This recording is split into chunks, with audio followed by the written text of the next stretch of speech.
अपना ख्याल तुम रखना।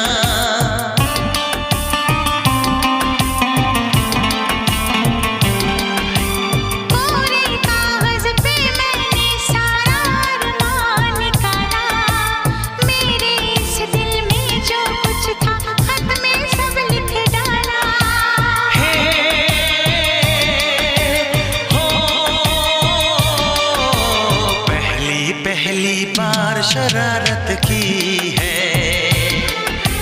पहली बार शरारत की है, कुछ न समझ में